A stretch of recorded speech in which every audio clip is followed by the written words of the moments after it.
Reading with your kids. Hola, ni hao, konnichiwa, assalamu alaikum, shalom, jumbo, bienvenidos. Hi, my name is Jedley, and this is the Reading with Your Kids podcast.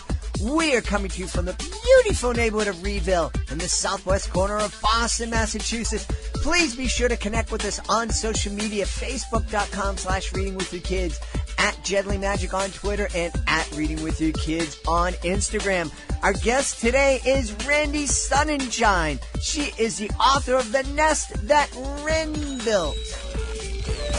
Before we invite Randi in, we want to invite you to join us for an absolutely amazing afternoon. It's the Reading with Your Kids Day at the East Boston branch of the Boston Public Library. Beautiful East Boston, Massachusetts. This is going to be an amazing day. It's happening March 21st, noon to 3 p.m. Saturday afternoon. I love the East Boston branch of the Boston Public Library. East Boston is one of my favorite neighborhoods. I lived there for many years. I love the neighborhood. It is so cool. And absolutely the best view of the city of Boston can be seen in East Boston.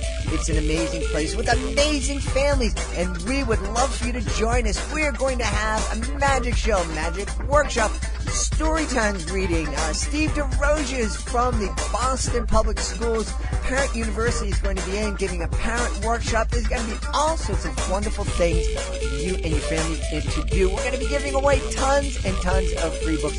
Check it all out. March 21st. Reading with Your Kids Day at the East Boston branch of the Boston Public Library.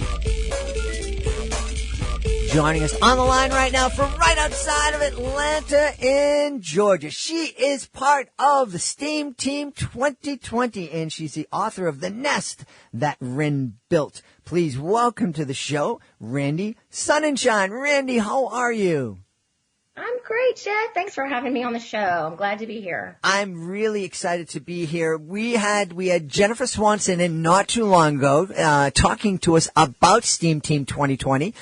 And we're real excited. I think you're the first guest from the team to come on and talk about your book. So tell us about The Nest That Wren Built, please.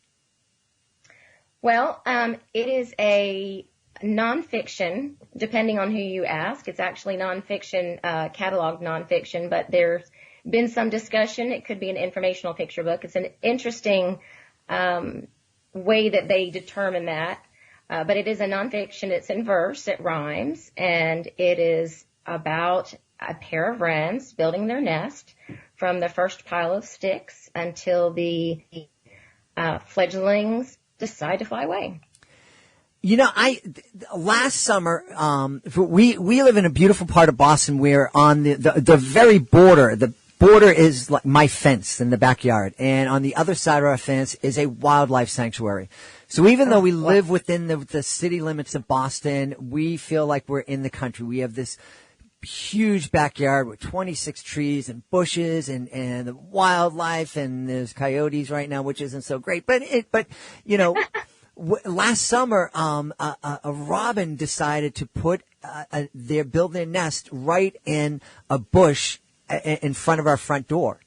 And it was fascinating, and we did our best not to bother it, but we'd always kind of look in and check it out, and the babies came and all that.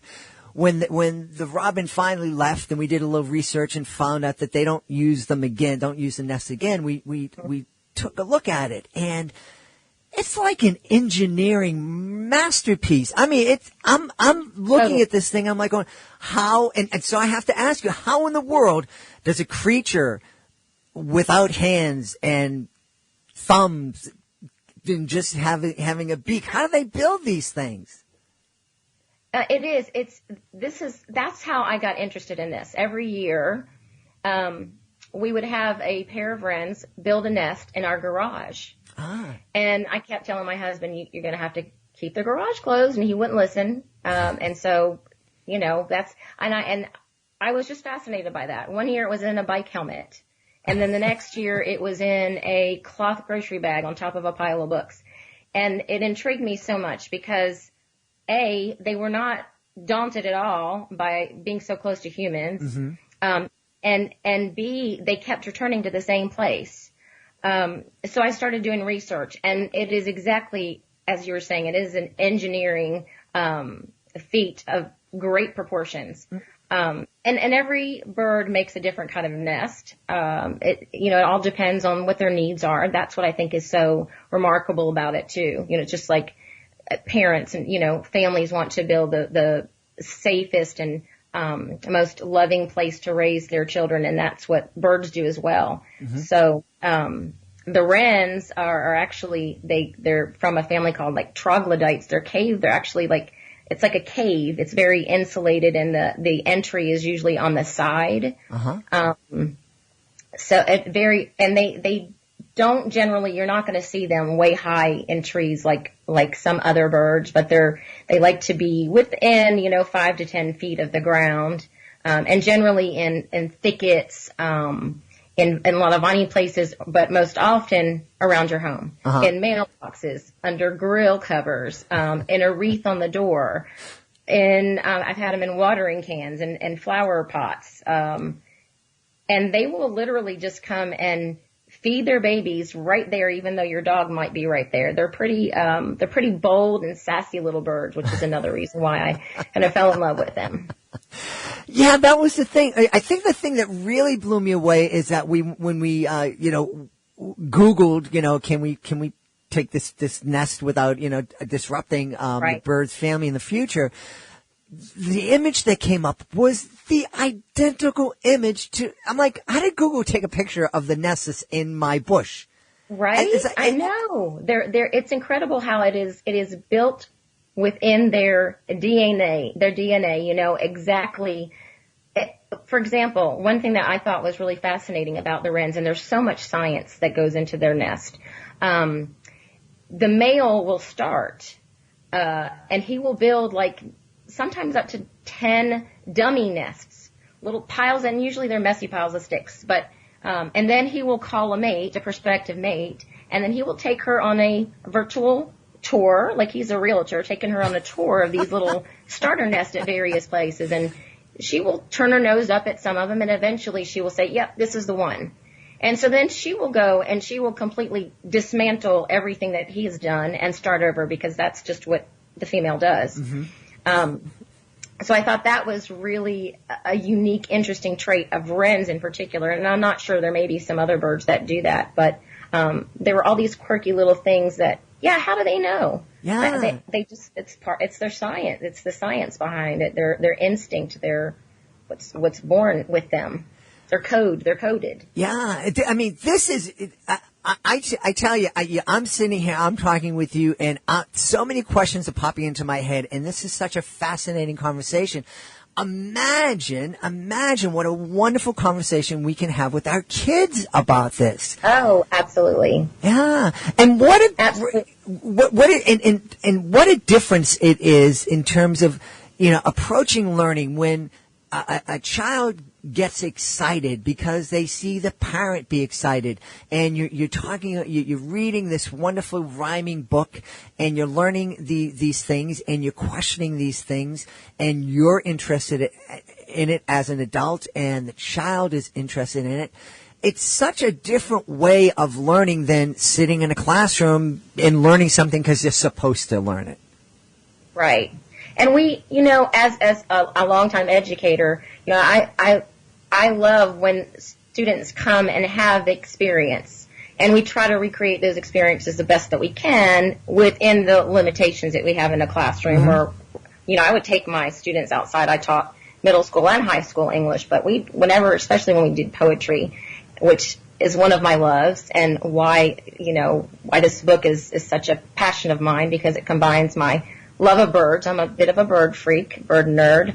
I love photographing birds and poetry. And the best way to get kids interested in the natural world and to build that, to nurture that appreciation, if not love for it, is to get them out there looking and questioning and wondering and talking about it, thinking about it, writing about it. And just that sense, building that sense of inquiry. Why why does a bird do this, or how is that done? And in this particular instance, just looking at how things are built, animal homes are fascinating. But like I said, and what you were saying, birds in particular have this innate sense of they are nature's architects. And some of the other birds, like hummingbirds, for example, that they use spider webs to build theirs, and they're so tiny and intricate and amazing. If you've never done it before, you need to go and look at bird cams, the live bird cams. You can see any kind of really animal, but the bird cams to me are most fascinating. Even raptors, birds of prey. There's eagle watch. There are owls, and it's just fascinating. I could just sit there. The herons, their nest, the heron's nest is so crazy. It is such a unlikely feat because they're these humongous nest on top of these skinny little trees and these huge birds, and you just have to say to yourself, how in the world do they not topple over? It's just, they're marvels. They're really marvelous. Yeah. And I just really love it. I love the science behind it. One of the things I found when I was researching, and this is something with kids, they really, I think it really gets them excited about science. The fact that not just the wrens, but the wrens are very particular about using snake skins in their nests. And sometimes if they can't find a snake skin, they'll even find like cellophane, left over, somewhere, trash, something shiny, tinsel. And what they found is that's to ward off predators, especially flying squirrels. Flying squirrels love a good bird egg for breakfast. But they'll see that and they'll be warned away. Or the fact that they use a spider sack. Now, any ideas why they might use a spider sack? And this is a good thing to ask as you're reading aloud with kids. Asking them, why do you think they use that? Why do you think they put that in their nest? What purpose does it serve? Because everything has a purpose in a bird's nest. Yeah. And that's one of the things I weave, see how I did that, into the story is the purpose for each. It's in the refrain, the nest that Wren built. So it's either to cradle the nest or to soften the nest or to hold the nest together, that kind of thing. But they used the spider sacks, and they did laboratory tests. I love this. I love that scientists, study this kind of stuff.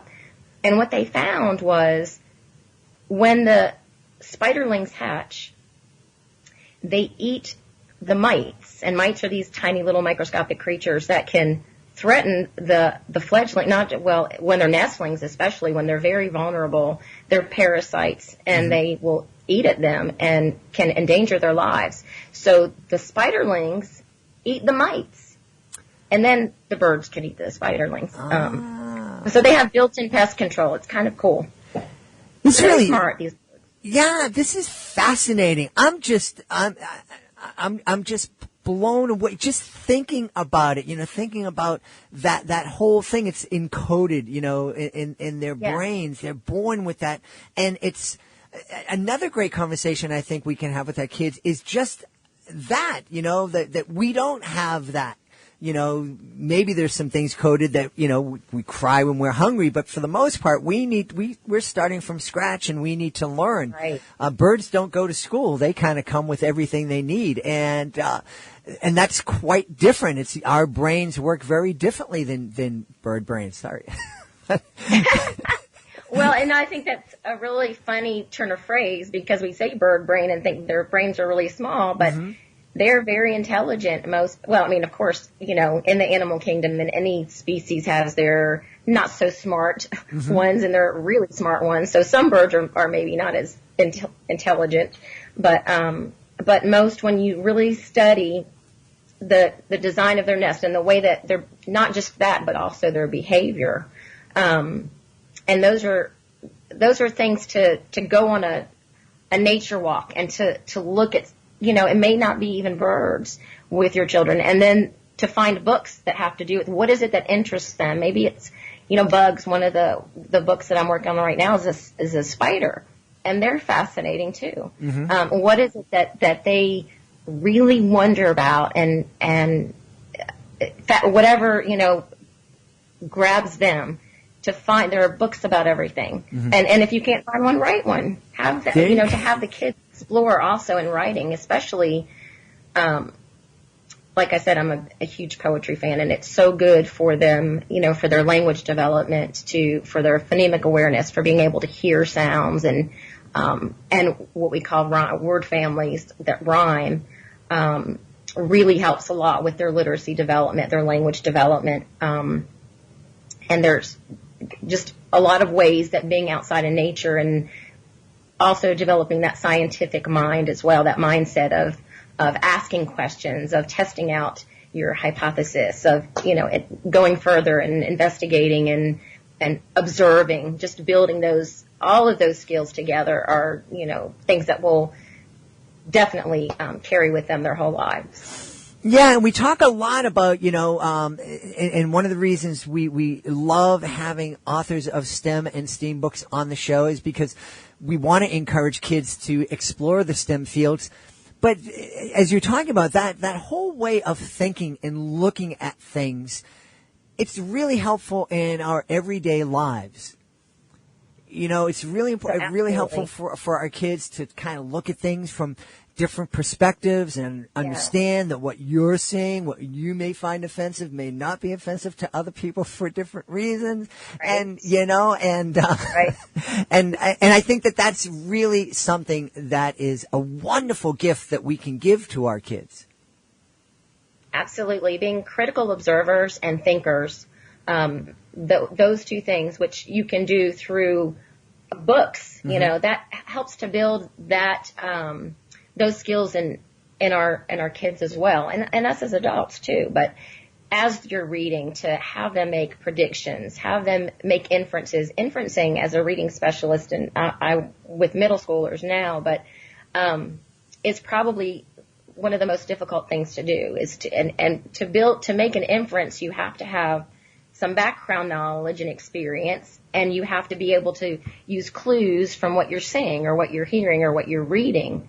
To put those together to make a logical inference. And there's so much of that you can do when you're reading or when you're looking at something through a scientific lens, that really you can't replace that gift of being able to do that with your kids and instill that kind of curiosity and wonder and then thinking through things and testing out those theories and checking your facts. And, we hear so much today. We're so quick consumers. We get images and information coming at us so quickly that it's hard to decipher some of those things and decide what's real, what's not, what's true, what's not.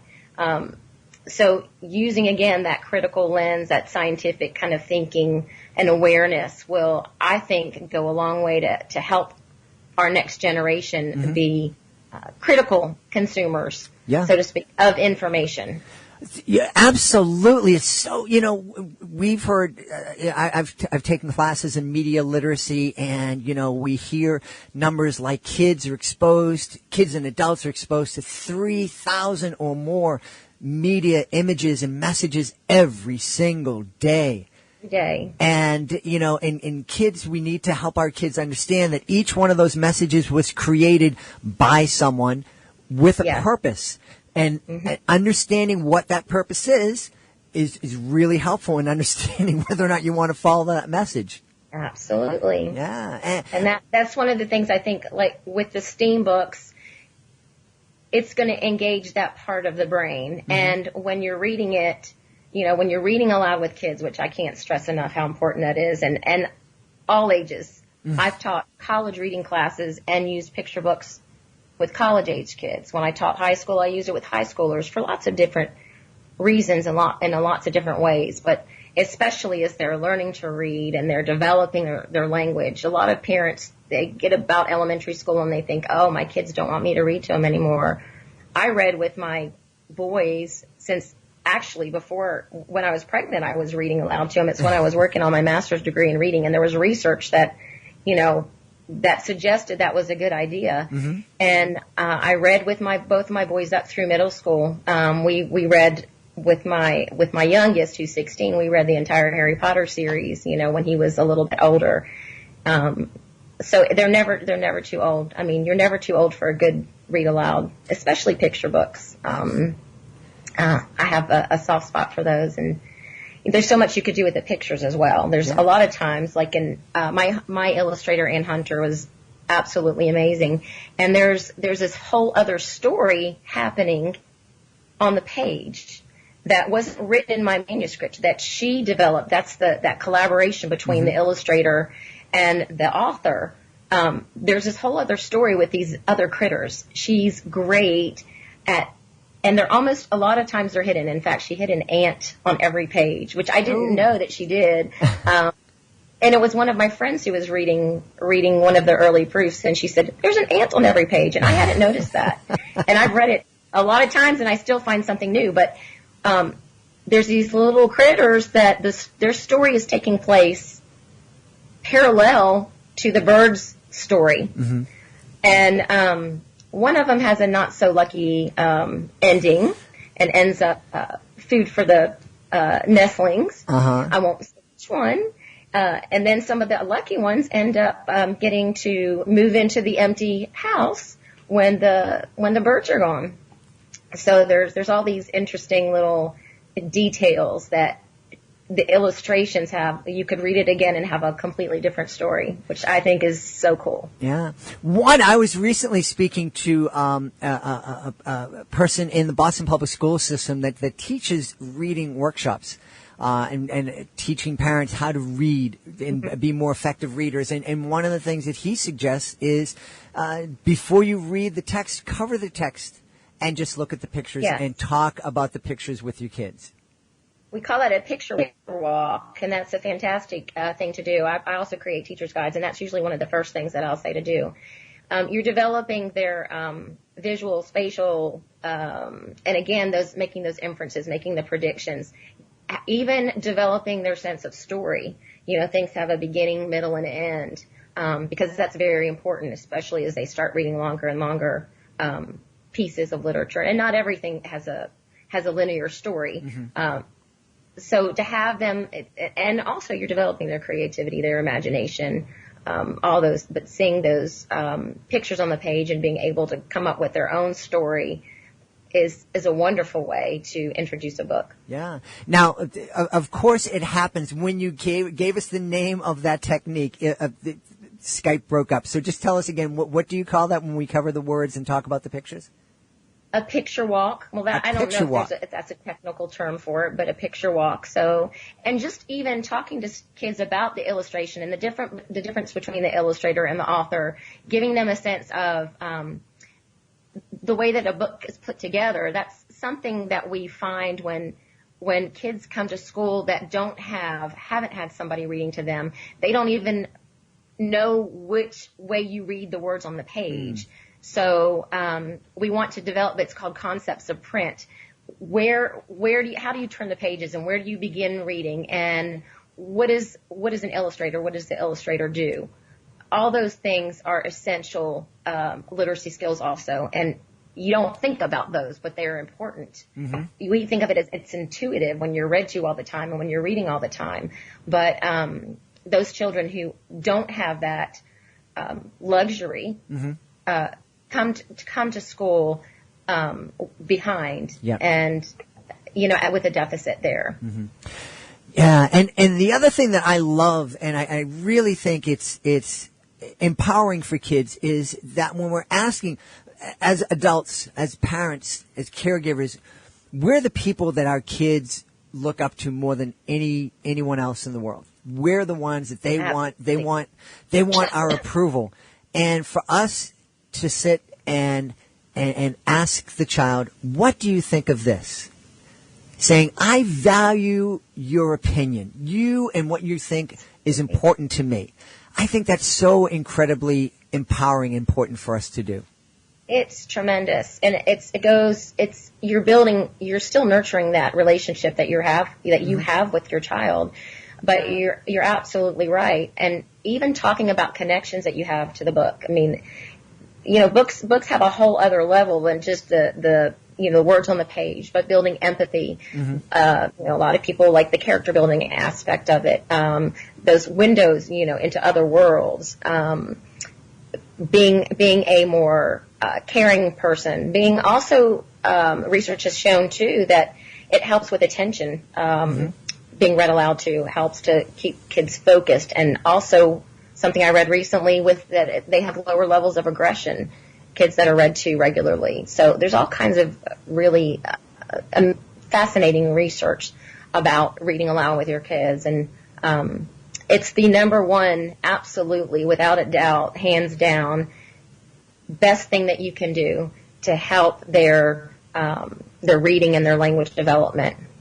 And also reading, as we know, is tied to math very strongly, is a predictor of your math ability. And we see that especially when they get in those upper grades, those students who have trouble reading, they also often have trouble with math. I mean, you're reading in math, you're reading word problems. Sure.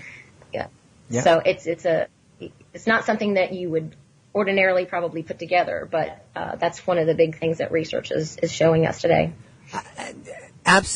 You're preaching to the choir right now. I do. It is so, and it makes perfect sense, and this is so important. So, if you're listening out there and you're wondering, oh boy, college is going to be so expensive. It's $70,000 a year right now in the Northeast for our college. What's it going to be in 20 years when my kids are ready to go to college?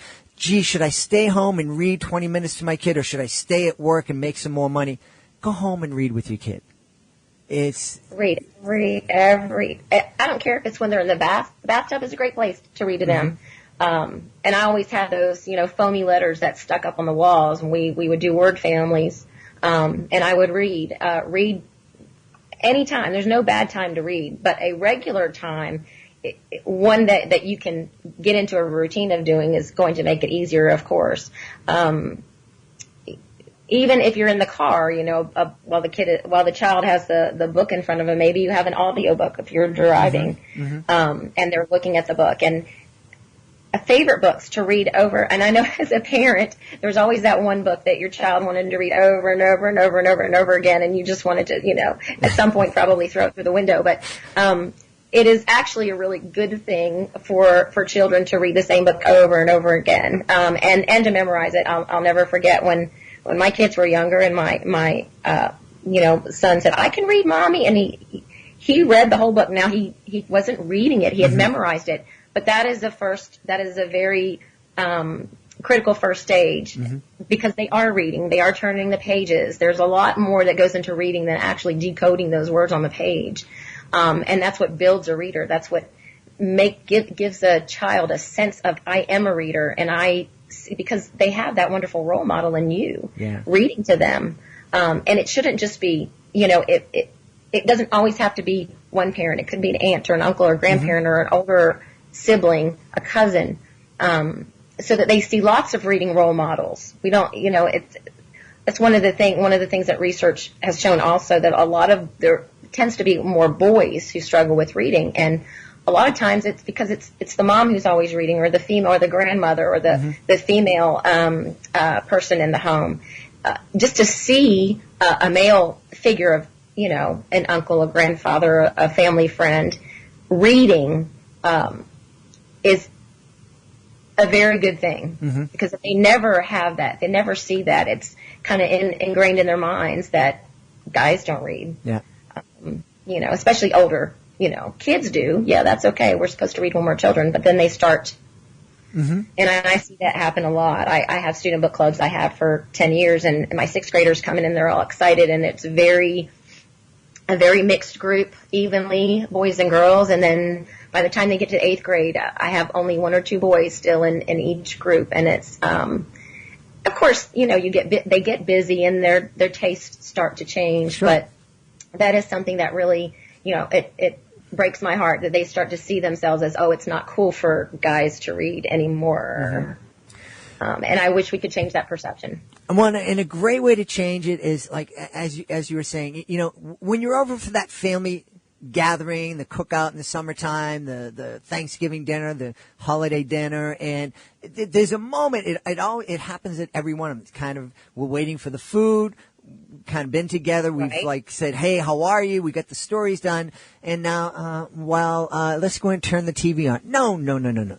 Pick up a book and read. Pull all the nephews and nieces around and read a book and have a blast and go crazy. Be the crazy uncle, the crazy grandfather, the crazy aunt who is just jumping into the story. You're going to have a blast. Make it a tradition. You know, that's something that they'll do, hopefully, with their children someday. Absolutely. Yeah. Well, one of the things that, two things before we go. One of the things I think that we should absolutely do, you touched on it early on, is this bird cam. How do we find a bird cam? If we want to, last year I was down in Costa Rica. I heard about the hockey eagle. I think that's how you say it, but this massive bird. It's like huge. A harpy eagle. That's what they call it. But if I wanted to check out a wren cam or a hawk cam, how would we go about finding something like that? You just Google precisely that. Okay. and you will find them. And there are animal cams where you'll have a whole page and you can just check whichever species you want. I mean, it might be bears in Alaska. It could be. I discovered this last year.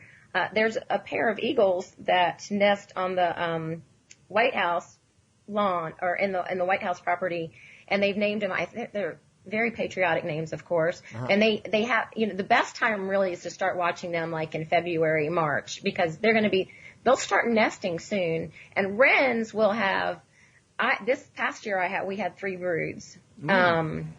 One was under my deck on a baker's rack inside a watering can, and we had 5, hatch and then fledge. And then, another one was in a planter, and then another one was in my garage. And the one in the garage, I think, is hot. And so we only had 3 eggs, and then 2 survived and only 1 fledged. Mm-hmm. So, but that was fascinating. I sat right on the step in my garage and just watched them. And the papa wren was up on top of a shelf, and he was kind of keeping watch, and they didn't care about me. I was just sitting sort of in the background, and the mama, the baby was on the fledgling was on the floor, and the mama was trying to encourage him, with her little voice, and then the papa was like, come on. And then a little chipmunk ran by outside, and all of a sudden the papa wren just gave him the what for, and that chipmunk, I mean, he turned tail and ran as fast as he could. But they let me take pictures, they let me video. But so if you go and just Google bird cam, hummingbird cam, wren cam, owl cam, eagle watch, whatever kind of bird you want, you can see it. And it's hard sometimes to see them in their natural state, because mm-hmm. you can. Like, I had some cardinals in a holly bush, but it was very hard to get up under that holly bush, and I was not going to do it. Yeah. that could be a little hazardous under a holly bush. So to be able to see it up close and personal that way, or if you go on a nest hunt, and if you find one, then you can find the nest cam, so you can see a lot more of what's going on that will ultimately be whatever is happening in your nest, because like you mentioned before, they're coded. That's what a cardinal's going to do. That's what a wren's going to do. That's what a hummingbird's going to do. That's fascinating. Now, the Nest That Wren Built is going to be released next week, and we're really excited about that. Where can folks go online to find out more about the book, and also to find out more about you? Well, you can go to my author website, and it is randisonenshine.com. And I have pre-order links anywhere. You can order it anywhere. It's Candlewick is releasing it on March 10th, and it's available anywhere, any retailer. And I will be updating my website. You can subscribe to my website, and I'll be sending out little tidbits and offers to my subscribers, and information about book launch activities, which will be coming up very, very soon. So yeah, just go to my website. Sounds fantastic. We've had this has been such a fascinating conversation with the author of The Nest That Wren Built, Randi Sonenshine. Randi, thanks so much for being on the show. Thank you so much for having me, Jed. Please be sure to join us for the next edition of the Reading with Your Kids podcast. Our guest will be Valerie Bowling. She is the author of a beautiful new book called Let's Dance. Hey, speaking of dance, we want you to dance on over to readingwithyourkids.com. That's the place to go to find our blog that is written by my amazing producer, Fatima Khan. It's also the place to find out about the Reading with Your Kids Certified Great Read program. Now, if you are the author of a great children's book, you want to check this out. We have an amazing panel of evaluators, and if they believe that your book is worthy of 4 or 5 out of 5 stars, it becomes a Reading with Your Kids Certified Great Read. And with that status comes all sorts of wonderful tools that can help your book stand out from the crowd of books that are published every single month. Check it out today, readingwithyourkids.com. And if you are a parent looking for a book, you definitely want to go to readingwithyourkids.com and check out our Reading with Your Kids Certified Great Read Wall of Fame. You can be assured that any of the books that are listed on our Wall of Fame would be a great addition to your family library. Check it out today. You can find it all at readingwithyourkids.com. We want to thank the folks who made today's show so very wonderful. Of course, I want to thank my guest, Randi Sonenshine. Be sure to check out The Nest That Wren Built. Also want to thank the members of my team, my amazing producer, Fatima Khan, my account executive, Peggy Cotto. I want to thank my beautiful wife for all of the support she gives me. And, of course, we want to thank the most important person on our team. That's you, the wonderful parents and caregivers who are reading with their kids. Thank you so much for being with us today, and thank you so much for taking the time to make the world a better place by reading with your kids.